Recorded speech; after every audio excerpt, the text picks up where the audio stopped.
Oke, bismillahirrahmanirrahim. Assalamualaikum warahmatullahi wabarakatuh. Halo adik-adik para pembaca modul pembelajaran interaktif, Mobilin, algoritma dan pemrograman dasar. Apa kabarnya hari ini? Semoga dalam kondisi sehat walafiat ya. Ya, selamat datang kembali di channel Pak Coding, rumah para programmer pemula.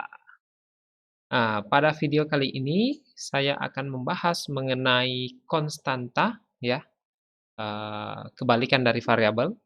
Bukan kebalikan sih, ya, temannya variabel ya. Jadi materi konstanta ini ya yang akan kita bahas, sama seperti yang ada di modul yang, adik-adik sedang, baca ya sekarang ini, ya, seperti itu. Oke, langsung saja masuk ke materinya. Jadi apa itu konstanta dan kenapa kita harus mempelajari konstanta ini? Jadi ya sama dengan variabel, sebenarnya, jadi konstanta ini adalah juga merupakan wadah untuk menyimpan data dalam, pemrograman C++ ya. Hanya saja perbedaan antara konstanta dan variabel, kalau variabel itu kan nilainya bisa kita ubah pada saat runtime ya, pada saat program dijalankan, eee nilai suatu variabel itu bisa saja berubah di tengah pengeksekusian programnya, ya. Artinya nilainya berubah, oke. Nah, sedangkan pada konstanta, konstanta itu kita hanya bisa menginisialisasikan nilai di awal, lalu kemudian setelah programnya dijalankan, nilai dari konstanta itu tidak dapat diubah lagi, walaupun kita memberikan perintah untuk mengubah nilai di tengah-tengah kode program yang kita jalankan tersebut, ya. Jadi, nah kalau seperti itu ya pasti akan muncul error, untuk memberitahukan bahwa itu adalah sebuah konstanta. Nah, maaf, ya. Jadi, konstanta itu adalah tetapan dari suatu nilai yang bersifat tetap, ya. Jadi suatu nilai yang bersifat tetap, yang disimpan di sebuah variabel juga sih sebenarnya ya.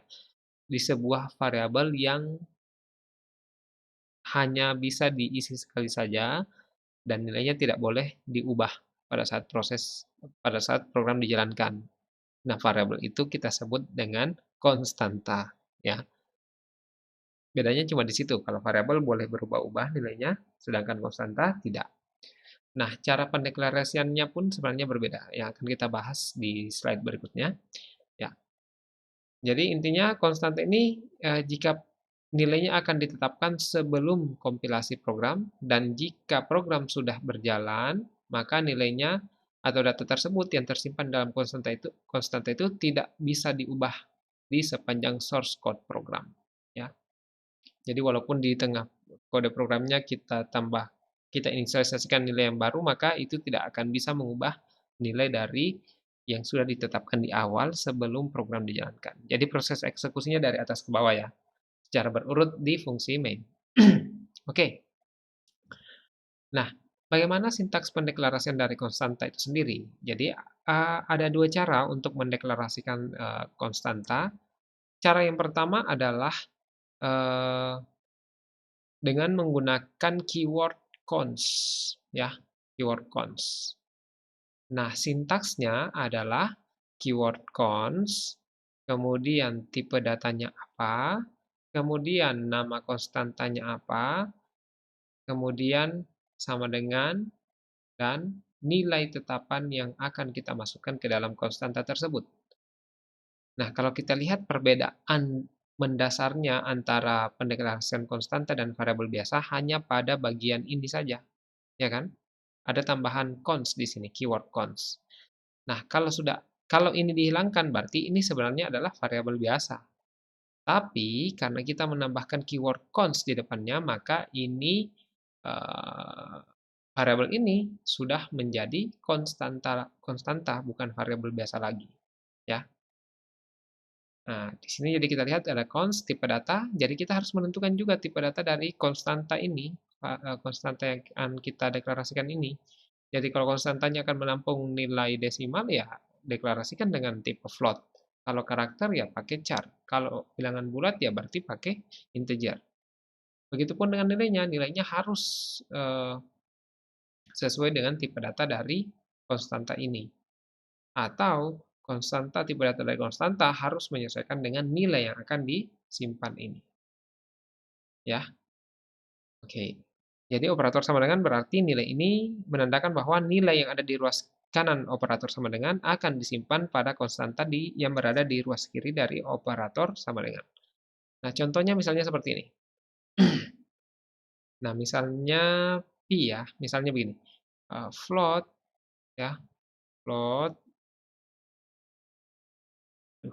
float, kemudian pi ya sama dengan 3,14 titik koma. Kalau seperti ini, artinya kita mendeklarasikan variabel pi yang bertipe float, ya. Ini adalah variabel biasa. Ini variabel biasa. Tapi kalau kita menambahkan cons di depannya, seperti ini, seperti sintaks ini, maka variabel pi ini adalah menjadi konstanta. Itu saja perbedaannya hanya di sini saja sebenarnya, penambahan keyword cons. Ya, oke? Jadi sangat sederhana, ya. Nah, selain cara ini ada cara yang kedua lagi, ada cara lainnya juga, yaitu dengan menggunakan preprocessor directive, ya, define. Nah, biasanya kalau ini kita gunakan di awal, tapi bisa juga di dalam badan fungsi. Nah, kalau kita menggunakan preprocessor directive ini, define ini, maka proses pendeklarasian itu agak unik, ya. Berbeda dengan pendeklarasian biasa. Jadi, kalau kita menggunakan preprocessor directive ini, kita hanya cukup menuliskan keyword ininya, pagar define, ya, ini, kemudian nama konstanta yang kita inginkan, dan nilainya. Jadi di sini tidak ada ini kan, tidak ada tipe data kan, jadi langsung seperti ini saja, dan bahkan tidak diakhiri dengan titik koma, ya. Nah, karena kita menggunakan preprocessor directive dari C++ ini, ya, yaitu pemroses dari bahasa dari C++ ini, preprocesornya. Ya, nah ini jadi sintaksnya seperti ini, keyword define, ingat tanda pagar, keyword define, kemudian nama konstanta dan nilainya. Sederhana, langsung seperti saja. Contohnya misalnya seperti ini, pagar, ya, ya, define, maaf tulisan saya jelek, define, kemudian p, ya, kemudian 3,14. Ya sudah selesai, ini benar. Tidak perlu pakai titik koma lagi, tidak perlu pendeklarasian tipe data. Nah, jadi ini benar. Oke, jika kita menggunakan preprocessor directive define. Nah, beda dengan yang tadi kan, kalau kita pakai cons ini ya harus diikutkan tipe datanya, nama variabel, dan ada operator yang menugaskan suatu nilai masuk ke dalam konstanta tersebut. Sedangkan kalau kita menggunakan define ini, maka cukup menuliskan keyword define, kemudian nama konstantanya, kemudian nilai yang akan disimpan. Tanpa perlu menentukan tipe data dari konstantanya ini, ya. Dan tidak perlu menggunakan titik koma di sini ya, khusus untuk ini ya, penggunaan preprocessor define ini.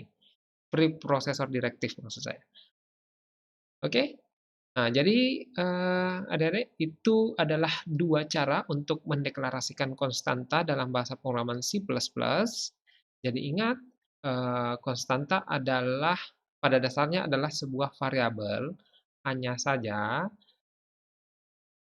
konstanta itu nilai dari konstanta itu tidak dapat diubah lagi, ya. Jadi hanya ditetapkan di awal program dan tidak dapat diubah pada saat program dijalankan. Sedangkan kalau variabel biasa kan kita menentukan di awal boleh dan ketika akan ternyata ada hasil pemrosesan data yang disimpan di variabel yang sama di baris-baris berikutnya pada saat program dijalankan, itu boleh untuk mengubah data pada variabel tersebut. Tapi kalau konstan, kalau sebuah variabel sudah dideklarasikan sebagai konstanta, maka nilainya hanya ditetapkan di awal dan pada saat program dijalankan itu tidak bisa berubah. Walaupun kita memberikan perintah untuk mengubah nilai di tengah-tengah program, tapi nantinya compiler akan memberikan informasi error ya mengenai hal tersebut. Oke, jadi saya harap adik-adik sudah dapat memahami apa yang dimaksud konstanta. Eh, Jika ada pertanyaan, silahkan dituliskan di kolom komentar. Insya Allah akan saya jawab setiap pertanyaan adik-adik sekalian. Terima kasih. Saya akhiri. Wabillahi taufiq wal hidayah. Wassalamualaikum warahmatullahi wabarakatuh.